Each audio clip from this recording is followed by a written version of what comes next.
Roslyn Guerrero Redevelopment Agency.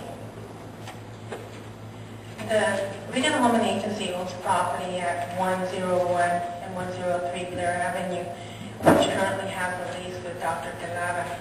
Dr. Calada has been leasing the property from the agency for approximately 8 years. Sometime at the end of last year, she approached the agency and requested to purchase the property. And City Council and the agency have directed to develop a land transfer agreement for the sale of the property. An appraisal was ordered. And as part of the land transfer, it's required that apart from the zoning needing to be changed and the area needing to have a parcel map, all of this has been included in the agreement. But it also requires that any time that the City Council or the redevelopment agency transfer land, that we come before the Planning Commission. And what was required is that the Planning Commission issue a resolution as to the conformity of the proposed disposition with the general plan. And what we are requesting today is that your Planning Commission approve a resolution that states that the Planning Commission of the City of Calexico finds that the redevelopment agency land transfer agreement with Minerva Quedada is in conformity with the general plan of the City of Calexico. Again, because there is still work that needs to be done, for example, change of zone, as well as the parceling process, if this were not to come to fruition, then the land transfer will not occur. All of this must occur first before we actually finalize the agreement. However, in order to actually start the process, we need to have a signed agreement by Dr. Calada between her and the agency to start the process. And I will defer to our city attorney to help me out on this one.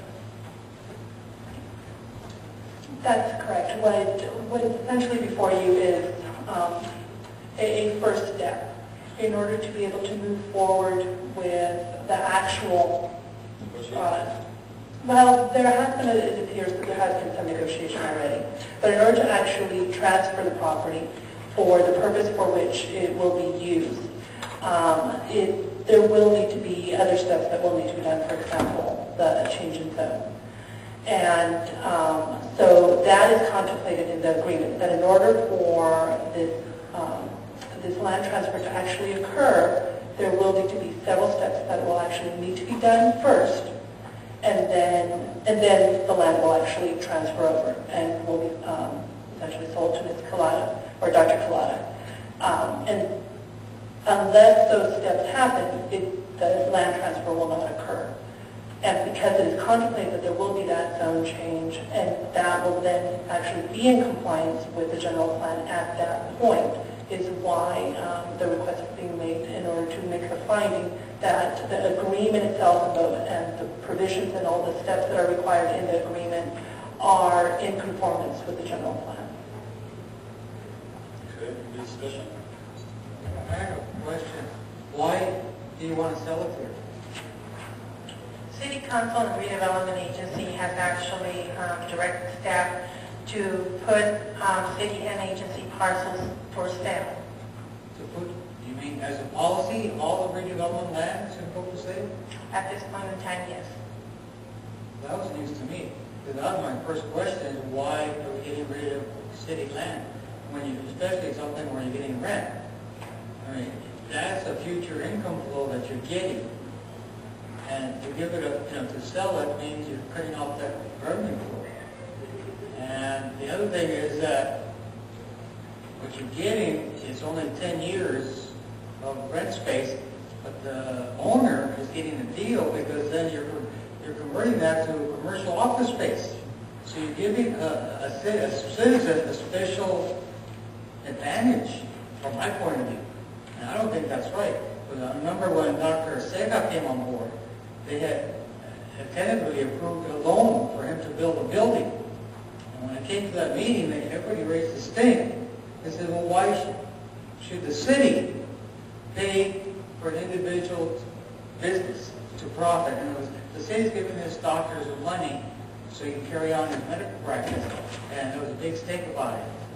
And that's where I'm looking at this, is you're giving the doctor a special benefit. She wants to have, yeah, the contract says you've got to have it as a medical building for 10 years, but after that, it's going to be commercial office space.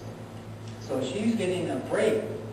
And I don't think, I want to agree with that. I don't think that we should do that. Most of the time, what the city charges for rent is not even market price, so she's probably getting a break already. Maybe it's we're better off, the city's better off selling it. Go ahead. Yeah, Mr. Chairperson, just to add a little bit to what City Attorney said, and maybe to clarify, our role here isn't really to either agree with what is occurring or not, but mainly just to make a finding that it's in conformity with the general plan. I think we're limited to that, as the City Attorney mentioned. Whether you agree with that particular policy, that's a policy set by the City Council, and as staff to the Council, the Director is following that particular direction.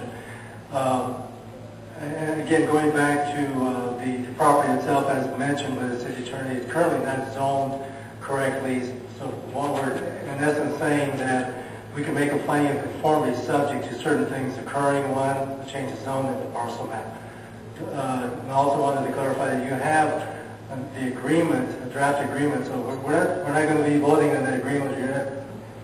I think they believe the agreement is there just to let you know that there is some language in there that requires those steps that the City Attorney outlines for you. So all we're limited here tonight is just to make a finding whether the disposition of that property is or is not conform with the general plan. We received an opinion from our attorney that it is with those conditions. We recommend that you approve the resolution. And if I can also add, I'm not sure if this was clear, but my understanding is Dr. Collada is currently in that same building, is currently using it the way she intends to use it after purchase.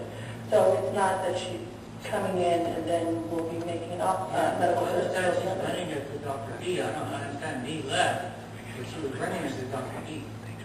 So I don't think Dr. Collada actually ran the medical practice. She ran operating it to Dr. D.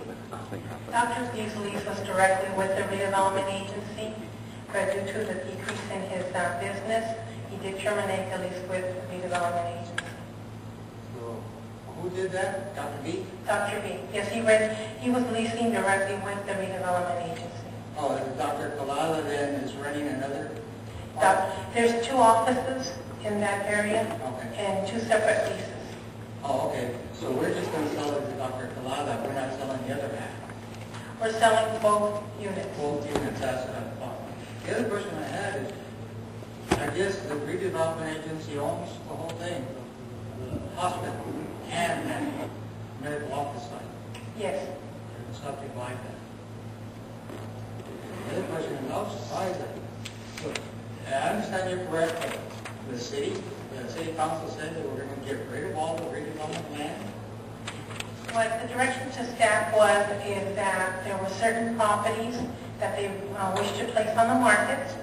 Dr. Collada's was one, and the Calexico hospital property is another. How do you determine the price of it? We request appraisals of the property. By an independent person? Yes, an independent appraiser that is an MIA appraiser. It's a very thorough document because it is redevelopment agency land, and it's a document that must stand up in court if that were to become the case, if it was contested. Was there any bidding? It would appear to me that the price that the property is worth would be the price that a series of people would be willing to pay for it. Now, that should be a guide, in other words. If you put the property perhaps on the subasta or something like that, the city would avoid the impression that we're showing favoritism, and at the same time be assured that you're getting the highest possible rate. Yeah, that was my concern is, was there an open bid?